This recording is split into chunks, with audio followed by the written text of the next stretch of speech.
Alors bonjour à tous, aujourd'hui dans notre deuxième épisode, on est en compagnie de Madame Leïla pour aborder la partie écrite de l'épreuve du DALF C2, mais aussi on va parler un petit peu du C1 pour avoir une vue d'ensemble de ce que peut être l'épreuve écrite. Donc bonjour Madame, merci de nous accorder cette petite interview. D'abord je vais vous demander de vous présenter, savoir depuis combien de temps vous êtes professeur à l'Alliance française. Je suis professeure à l'Alliance française de Bizerte depuis plusieurs années, ainsi que toute l'équipe d'ailleurs, toute l'équipe ancienne. On essaie de faire de notre mieux pour faire réussir et motiver nos apprenants.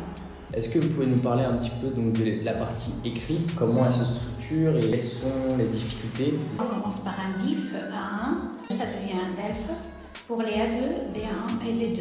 Ensuite, il y a le DALF C1 et le DALF C2. Alors, jusqu'au niveau C1, il y a une épreuve collective structurée selon 3 axes: la compréhension de l'oral, la compréhension des écrits et la production écrite. Ensuite, le candidat passe à la production orale qui est une épreuve individuelle. À partir du C2, l'épreuve C2, c'est la maîtrise. Le C1, c'est l'autonomie, l'indépendance. On voit que c'est quand même assez poussé. Comment concrètement on peut préparer au mieux cette épreuve? Quels sont les exercices, méthodologies pour vraiment arriver bien préparer le jour de l'épreuve? D'abord, on va commencer par la compréhension de l'oral. Il faut écouter des natifs, les enregistrements, le plus possible. Les candidats qui comptent s'inscrire ici à l'Alliance française vont pouvoir faire quelques 100 heures dans l'année au plus. Et on commence toujours par un test diagnostique, que ce soit pour l'oral ou pour le français, afin de diagnostiquer le mal et trouver le remède. C'est-à-dire savoir ce qu'il faut pour le ou les candidats. On peut les mettre en atelier selon les difficultés qu'ils affrontent. D'accord.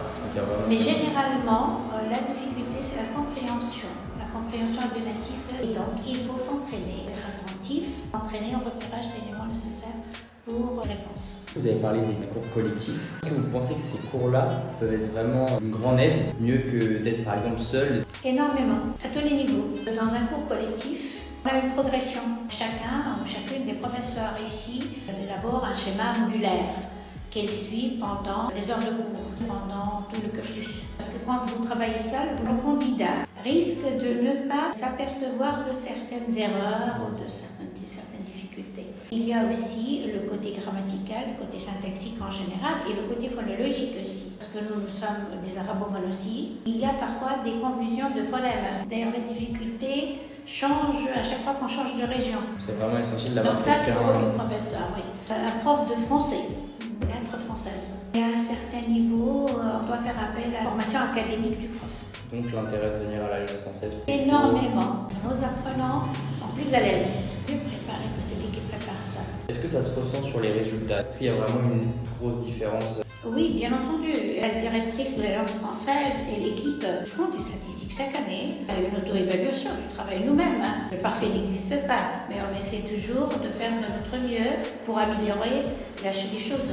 Pour les apprenants, quand ils sont, vous savez qu'entre pairs, l'échange est énormément intéressant, elle motive, elle les pousse à faire mieux. Est-ce que vous avez par exemple une anecdote dont vous vous souvenez ici depuis que vous enseignez, que vous aimeriez nous partager? Bon, toujours dans l'enseignement, il y a toujours beaucoup d'anecdotes.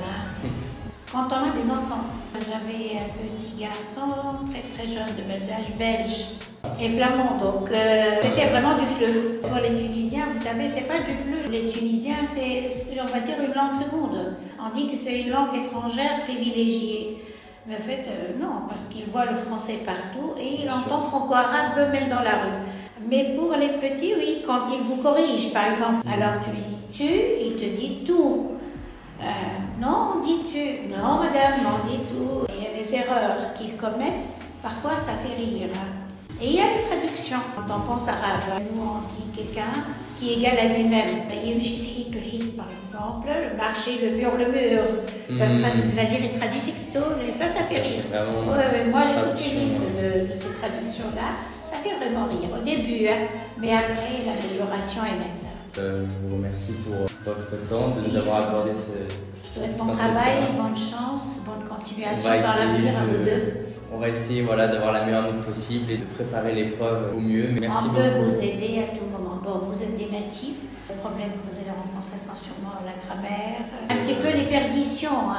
Ici, vous avez une bonne équipe et tout le monde peut vous venir en aide. Pour nous, vous lancez un défi, nous aussi, c'est un défi pour nous. Défi commun. C'est un défi pour nous aussi quand on vous voit avoir une très bonne note. Un grand C2, pas un petit.